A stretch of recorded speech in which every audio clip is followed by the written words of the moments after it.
Bonjour à toutes et à tous, je suis très content de vous retrouver pour cette vidéo qui porte sur l'intoxication alcoolique aiguë, qui fait le lit de recommandations en 2006 par l'HAS, motif très fréquent aux urgences, vous le savez certainement, 30% des admissions au pic et 70% des intoxications médicamenteuses volontaires.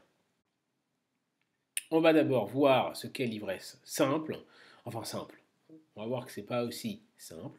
L'ivresse compliquée, comment examiner le patient, les différentiels, la prise en charge globale, la sédation de l'alcoolisé, l'orientation, sortie, certificat de non-hospitalisation et les points clés. On est parti.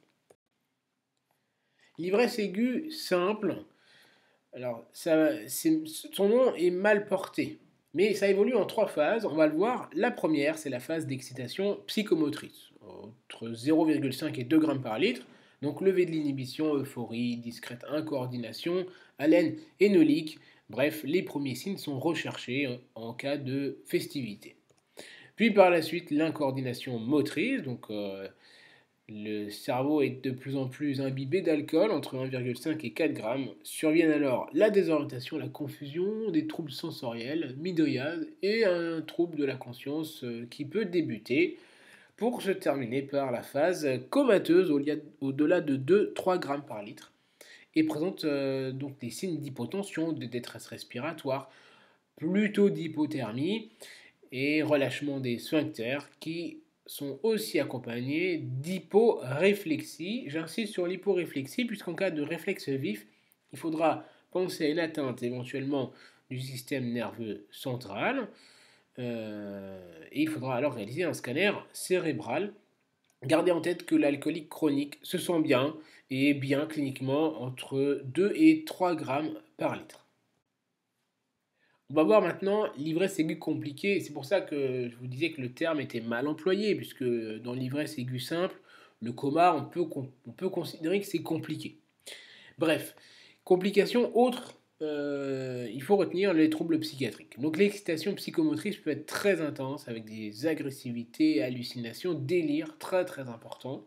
Une atteinte métabolique, avec l'hypo-hyperglycémie. S'il y a des cocktails, ça fera plutôt des hyperglycémies avec les sucres. Tandis que l'hypoglycémie est plus fréquemment retrouvée en cas d'intoxication éthanolique.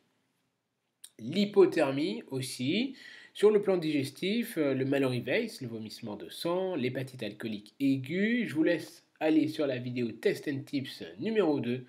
Il y a une explication et un moyen mémotechnique pour tout comprendre de l'hépatite alcoolique aiguë. Sur le plan pulmonaire, l'apnopathie d'inhalation en cas de vomissement, de bronchospasme chez l'asthmatique, oui, c'est une réaction immunoallergique. Sur le plan neurologique, le coma, on en a parlé, l'état de mal épileptique qui peut même être focal, l'hématome suddural et autres hémorragies, et aussi les AVC. Quant au plan cardiovasculaire, on note des collapsus, des troubles du rythme et un angor qui peut survenir 12 heures après la prise avec une diminution de la contractibilité myocardique. Bref, tout le syndrome cardiaque est appelé le Holiday Heart. Comme ça, vous l'aurez entendu au moins une fois. Quant aux autres complications, eh bien, traumatisme crânien, infection et rhabdomyolyse. L'examen clinique.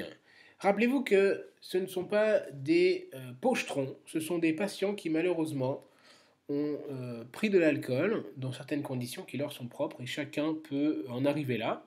Donc il faut traiter ces patients qui sont alcoolisés et comprendre pourquoi ils ont été alcoolisés. Est-ce qu'ils ont été ramassés dans la rue? Est-ce qu'ils ont présenté des convulsions? Est-ce qu'ils ont eu des vomissements, des céphalées, un traumatisme crânien? Bref, il faut être un vrai détective. S'attarder sur l'examen neurologique qui doit être symétrique et en cas de convulsion, il y a 20% de chances qu'il ait fait un traumatisme crânien, donc indication du scanner. Enfin, traquer l'atteinte crânienne avec une plaie du scalp qu'il faut impérativement rechercher, ecchymose, etc. Focalisez-vous sur le crâne, mais pas que. Quelles sont les pathologies qui peuvent être associées ou qui peuvent simuler une intoxication par l'alcool? L'hypoglycémie peut être associée ou peut simuler l'intoxication alcoolique aiguë. Toutes les intoxications, le cannabis avec la dissociation, l'agitation psychomotrice, la cocaïne même initialement, l'opioïde en phase tardive plutôt comme les benzos, le CO c'est pareil, donc pensez à toutes les intoxications. Les hématomes sous-duraux et sous-arachnoïdiens qui peuvent être la cause ou la conséquence ou en lien, bref, les atteintes infectieuses avec la méningite, les troubles psychiatriques décompensants, l'hypercapnie chez le BPCO avec l'astérixis, la confusion. On pourra faire une gazométrie artérielle pour s'orienter. L'encéphalopathie hépatique qui n'est pas nécessairement d'origine alcoolique, donc il faut l'évoquer. Et l'état de mal peut être partiel, ou une crise convulsive partielle peut donner des symptômes à type de troubles du comportement mimant une intoxication alcoolique aiguë. Bref, l'ivresse pure, c'est le diagnostic d'élimination. Comment prendre en charge le patient alcoolisé? Rappelez-vous que l'éthanolémie n'est pas systématique. On peut utiliser un éthylomètre et faire souffler le patient. Par contre, la glycémie capillaire doit être systématique. Il faut faire une observation, je vous l'ai dit, très précise de chaque organe et faire une surveillance horaire du patient qui peut se dégrader très rapidement. Si l'intoxication aiguë est non compliquée, on surveille le patient et les signes doivent régresser dans les 6 heures. L'évolution doit être favorable. En cas de doute, on se retrouve face à une intoxication aiguë compliquée ou ce que l'on a évoqué, ça peut être une intoxication aiguë compliquée. Il faudra faire un bilan biologique assez large et ajouter de la vitamine B1. Donc dans les recommandations de la HAS 2006, il y a juste de la thiamine qui est mentionnée, au moins 100 mg, du Valium et du magnésium pour les personnes âgées. Et la place du scanner cérébral à discuter si le patient ne va pas mieux, s'il y a des signes de localisation, convulsions avec traumatisme crânien, crise focale et un doute sur une anomalie intracrânienne. La décroissance de l'OH, c'est 0,2 g par litre par heure. À garder en tête, s'il a 1 g en moyenne, il faut garder 5-6 heures pour ne plus avoir d'éthanol dans le sang. Place à la sédation du patient alcoolisé, agité, violent aux urgences. Un point très très très important puisque c'est quotidien malheureusement. L'article 16.3 du Code civil rend pour le patient nécessaire une intervention thérapeutique à laquelle il n'est pas à même de consentir.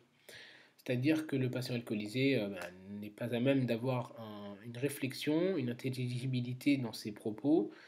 Donc on doit veiller sur lui et sur ses risques, sur le risque de sa santé.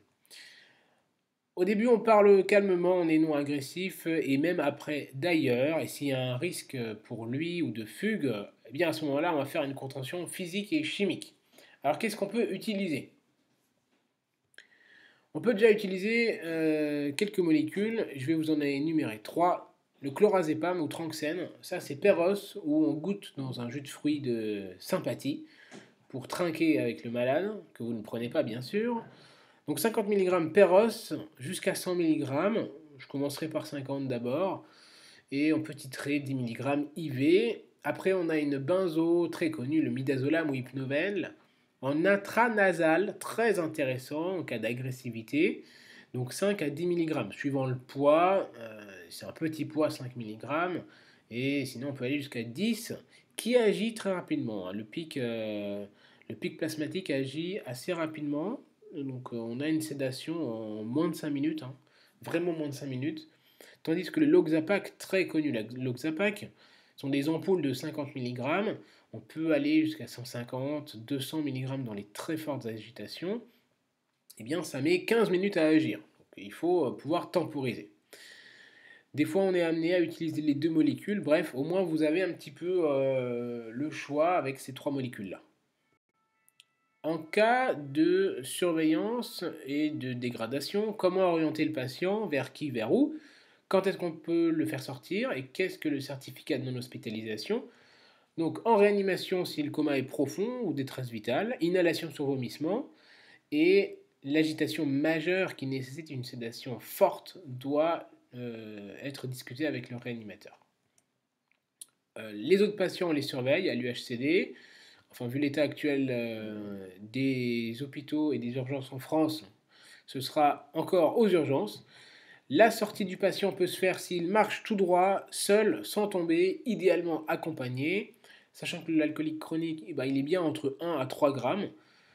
Et les certificats de non-hospitalisation, ça veut dire est-ce qu'il est compatible avec une garde à vue par exemple. Vous l'examinez parfaitement et si c'est juste une intoxication aiguë simple, eh bien il peut aller là-bas, en cellule de dégrisement ou pour temporiser. L'examen d'un alcoolisé qui refuse de se faire examiner ou de souffler, vous ne l'examinez pas. Vous ne l'examinez pas, sauf sur réquisition des forces de l'ordre. Si le patient refuse, eh bien il refuse, mais c'est réquisition des forces de l'ordre. Et après, à ce moment-là, vous pouvez l'examiner. Mais que sur réquisition. Pas de sortie contre avis médical si le patient n'est pas capable de discernement, parce que, je vous l'ai dit, vous êtes dans l'obligation de recourir aux thérapeutiques nécessaires des patients qui ne sont pas à même d'avoir une réflexion intelligible pour leur sécurité.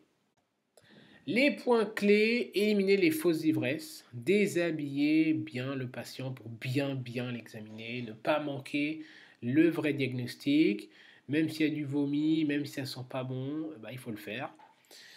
Rappelez-vous que les jeunes s'alcoolisent, c'est souvent des appels à l'aide, donc du suicidant, du jeune. Et bien souvent, une alcoolisation dans l'enfance, c'est 50% des alcooliques chroniques, quand il y a alcoolisation habituelle avant 20 ans. Le risque de coma peut être très rapide, dès 2 grammes par litre. En cas de dégradation, un scanner. Et les vitamines et le Valium, ainsi que les ions, donc thiamine, Valium et magnésium, et la sortie, s'il peut marcher, idéalement accompagné. Voilà, on arrive à la fin de la vidéo, j'espère qu'elle vous a plu. Si c'est le cas, ne manquez pas de vous abonner, de cliquer sur la cloche des notifications pour ne pas rater les prochaines vidéos, de mettre un pouce bleu, des commentaires sur vos anecdotes. Quant à moi, il ne me reste plus qu'à vous dire de prendre soin de vous et de vos patients.